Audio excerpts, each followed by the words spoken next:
السلام علیکم ورحمۃ اللہ وبرکاتہ۔ بسم اللہ الرحمن الرحیم۔ محترم ناظرین، رمضان کی اہمیت، اس کے امپورٹنس اور اس کی اسپیشلٹیز کو ہم جان چکے ہیں۔ آج کے اس ویڈیو میں ہم روزے کی اہمیت، اس کی خصوصیت اور اس کی امپورٹنس اور اس کی اسپیشلٹیز کو جانیں گے۔ محترم ناظرین، رمضان کے مہینے کی سب سے بڑی فضیلت اور سب سے بڑی عظمت اس کے اندر روزوں کا ہونا ہے۔ روزوں کی وجہ سے اس کو یہ مقام و مرتبہ خاص طور پر ملا ہے۔ نبی کریم صلی اللہ علیہ وسلم نے اس کے علاوہ روزے کی فضیلت، روزے دار کی فضیلت کو الگ سے کئی الفاظ میں، کئی انداز سے بیان فرمایا ہے، جس سے مزید اس کی ترغیب ہمیں ملتی ہے۔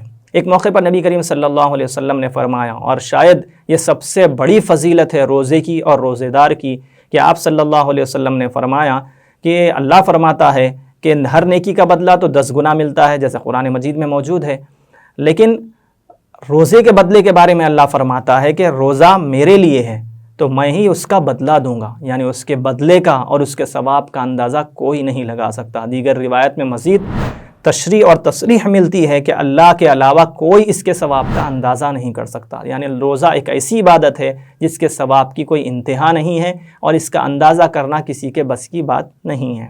اسی طرح آپ نے ایک موقع پر فرمایا کہ جنت کے 8 دروازوں میں سے ایک دروازہ وہ ہے جس کا نام ریان ہے، اور اس سے صرف اور صرف روزے دار داخل ہوں گے۔ اس کا بھی اندازہ کر سکتے ہیں کتنی اہمیت روزے دار کی ہے کہ اس کے لیے ایک الگ سے ایک اسپیشل دروازہ رکھا گیا ہے۔ اسی طرح آپ نے فرمایا کہ جس نے ایمان اور ثواب کی نیت سے روزہ رکھا تو اللہ تبارک و تعالیٰ اس کے پچھلے تمام گناہ معاف کر دیتے ہیں۔ اور آگے کا جملہ سننے سے تعلق رکھتا ہے، اور جہنم سے بچنے کا اور جہنم سے اپنے آپ کو دور کرنے کا بھی ایک بہترین ذریعہ روزہ ہے۔ اس طرح آپ نے اس کو فرمایا کہ جہنم سے جو بندہ روزہ رکھتا ہے تو جہنم سے اتنا دور ہو جاتا ہے، جیسے کوا جب پیدا ہوتا ہے تو پھر اس کے مرنے تک جتنا فاصلہ وہ پوری زندگی میں طے کرتا ہے، اتنی زیادہ دور وہ بندہ، روزے دار بندہ، جہنم سے دور ہو جاتا ہے۔ اور کوئی اندازہ ہی نہیں کر سکتا کہ ایک کوا ہو یا کوئی بھی پنچھی ہو اور وہ اتنی پوری زندگی میں کتنے میٹر اور کتنے کلومیٹر اڑا ہو، تو اتنی دور ایک روزہ رکھنے والا جہنم سے کر دیا جاتا ہے۔ تو جہنم سے چھٹکارے کا ایک بہترین ذریعہ ہے روزہ رکھنا، خصوصاً رمضان مبارک کے اندر۔ اور ایک بات یہ ہے کہ نبی کریم صلی اللہ علیہ وسلم نے ارشاد فرمایا، روزے دار کو 2 خوشیاں ملتی ہیں۔ ایک خوشی افطار کے وقت کہ اس کو روزے سے خلاصی ملی، کھانے پینے کا موقع ملا، اور دوسرا اللہ تبارک و تعالیٰ سے ملاقات کے وقت۔ اس سے پتہ چلا کہ روزے دار اللہ تبارک و تعالیٰ سے ضرور ملاقات کرے گا۔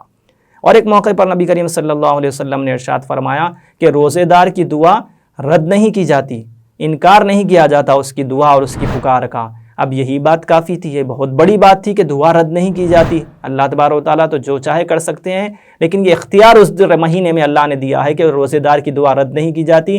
اس پر مزید اضافہ یہ آپ صلی اللہ علیہ وسلم نے فرمایا کہ روزے دار کے لیے فرشتے بھی دعا کرتے ہیں افطار کے وقت تک، یہاں تک مچھلیاں بھی روزے دار کے لیے افطار کے وقت تک دعا کرتی رہتی ہیں۔ محترم ناظرین، روزہ رکھنے جس طرح قرآن پاک کے بارے میں ہم پڑھتے ہیں کہ وہ اپنے پڑھنے والے کی سفارش کرے گا، اسی طرح روزہ بھی اپنے رکھنے والے کی سفارش کرے گا، اور اللہ سے کہے گا کہ اللہ اس نے میرے لیے اپنے آپ کو کھانے پینے سے روکے رکھا تو اس کو جہنم کی آگ سے بچا لے۔ آپ صلی اللہ علیہ وسلم نے فرمایا کہ اس کی یہ سفارش بھی قبول کی جائے گی، اس کے ریکمنڈ کا اعتبار کیا جائے گا۔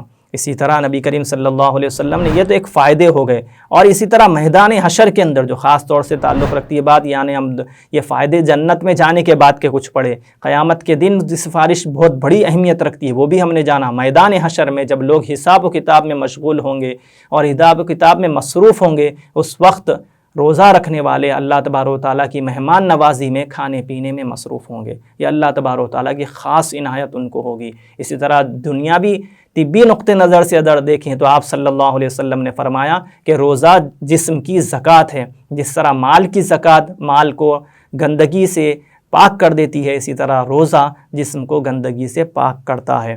اسی طرح روزے دار کا سونا بھی خالی نہیں ہے، روزے دار کا سونا بھی عبادت ہے، اور اس کی خاموشی، بھوک کی وجہ سے انسان اگر خاموش بھی بیٹھ جائے تو اس کی خاموشی بھی تسبیح ہے، اور تسبیح کا بھی ثواب ہے۔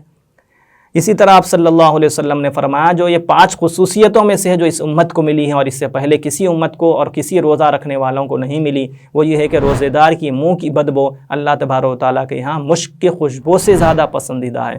یعنی وہ چیز جو کوئی ناپسند کر سکتا تھا، اللہ تبارک و تعالیٰ روزے دار کی وہ چیز بھی پسند فرما رہے ہیں۔ محترم ناظرین، خلاصہ یہ ہے جو اللہ نبی صلی اللہ علیہ وسلم کے الفاظ ہی میں ہمیں سمجھنے کی ضرورت ہے۔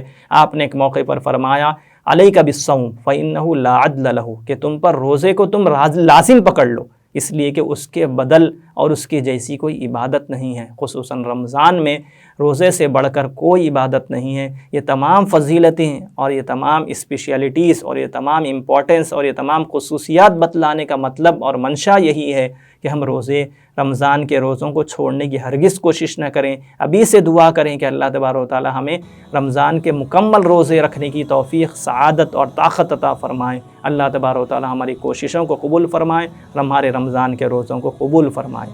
جزاکم اللہ خیر۔